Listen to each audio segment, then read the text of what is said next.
David Robinson just bamboozled.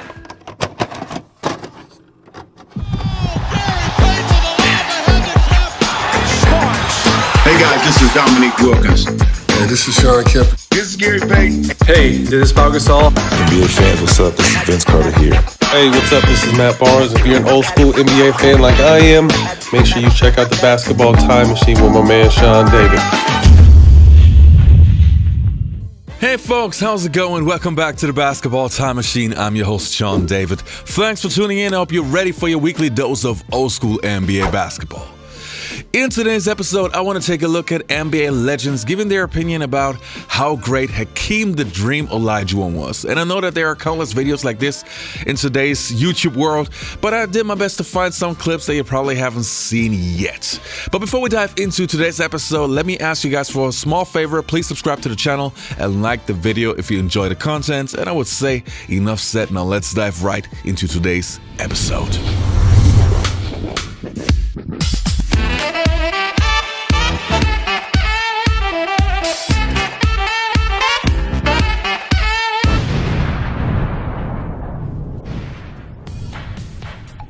So how do we start? I would say let's start with Charles Barkley, and he was asked if Michael Jordan would have beaten Hakeem Olajuwon in the Houston Rockets if Jordan never would have retired for the first time. Let's check it out. Hakeem was a monster.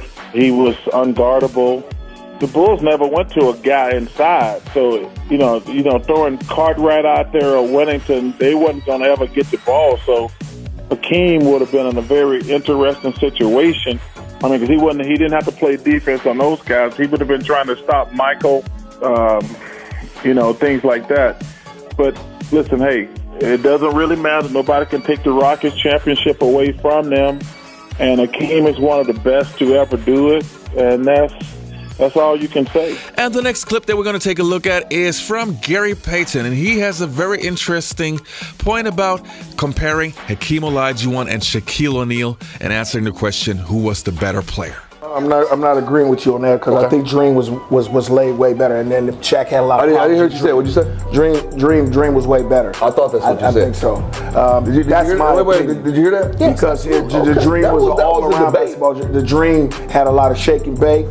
He could fade away on you. He shot free throws. He did a lot of more. Shaq was more of a dominant basketball player. Dominant. What skill set? Who you got?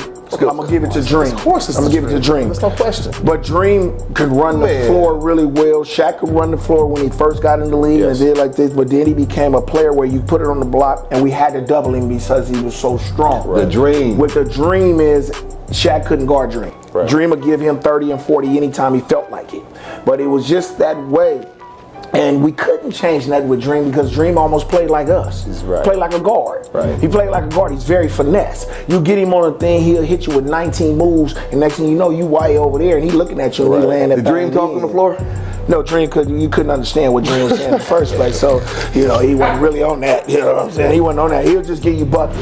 Tell me about the 90s. I'm going to go at the 5 spot. I'm going to go with Hakeem Olajuwon. Because for me, I know I was coming in and I was emerging / already emerged. He was the only guy that I couldn't figure out. I couldn't figure him out. And he was the only guy that I couldn't intimidate. Which will be him. But in the 90s, I would take Hakeem Olajuwon and what it is that he represented at the center position. I mean, he redefined what it was to be an athlete at that spot in much the way that, Chamberlain did. With his footwork and athleticism, he was incredible. He outplayed some of the greatest centers to ever lace up sneakers. He was so good that he was chosen over Michael Jordan. Much of what Joel Embiid is doing today, he was doing 30 years ago. I'm telling you, you kids just don't know how good Hakeem Olajuwon was. And the next clip that we're going to take a look at is from Charles Oakley. And Charles Oakley is saying why Hakeem Olajuwon dominated and destroyed Patrick Ewing. So he's kind of throwing his former teammate under the bus. But anyway, let's check it out. So y'all end up being the Pacers, and y'all go have an opportunity to play in the championship game against the Houston Rockets. Right. Tell me how that battle was with Hakeem. Well, like I said, it was a fight. They would have stopped it between him and Patrick. But as a team, we took it 7 games, but I think Hakeem was just more. Hey, hold on. They would have stopped it if come on, say that. If it was just Hakeem and Patrick was a fight, they would have stopped it. Because Hakeem they treated him like a mop. He was mopping the floor up and and he would let it dry and mop it up again. And here is what Rudy Tomjanovich, coach of those Rockets, had to say about Michael Jordan and his respect he had for that Rockets team. He said the following, quote, Michael Jordan gave our team great respect. He didn't feel that they could contain Hakeem. They just didn't have the personnel to do it. And he said he thought we were the team that gave them the most trouble. Based on those dynamics, Hakeem the Dream, you seen what he did in the finals against Shaq? What do you think he would have did against those guys? They would have been forced to keep them on the floor. And Hakeem could get out on the floor, Jacoby, and guard a Tony Kukoc. He has snatched every rebound back-to-back with Dennis Rodman. When he retired, remember, one of the best at blocks, one of the best at steals, played soccer growing up, could switch and pick and rolls. Like, Hakeem would have been a problem for those Bulls. That's why when Michael Jordan retired, Hakeem wouldn't snatch them 2 championships up quick. And the next clip that we're going to take a look at is from Eddie Johnson, an 18-year NBA vet. And he's comparing Dirk Nowitzki and Hakeem Olajuwon, so 2 totally different players. But he has a very interesting point about who's the better player. Who's better? Dirk Nowitzki from Germany against Hakeem Olajuwon from Nigeria. Both of these players came here from foreign lands, and they have made an imprint on the history of the NBA. Hakeem Olajuwon, one of the most dominant defensive players in the history of the league. 9 all-defensive teams. He made 12 all-NBA teams. He retired as the all-time career block shots leader in the history of the NBA. He scored over 26,000 points to counter the 27 and going that Dirk Nowitzki has scored. But what separates these 2 guys is their dominance in controlling a game. Dirk controlled the game with his offense. He'd get hot and he'd go on a roll and destroy your confidence and force the coach to call timeouts. Hakeem Olajuwon would destroy you on the offensive end and then would destroy you on the defensive end with his quickness and his block shot ability. And both of these guys came with a signature move. Now, who's better? Hakeem Olajuwon is better. Pretty obvious. Hakeem Olajuwon won back-to-back championships. Hakeem Olajuwon was not only, as I said, great offensively, but he was great defensively. They had nobody that could guard Dream. They had nobody that could guard Dream. I'm going to say that twice because Dream was just that dominant.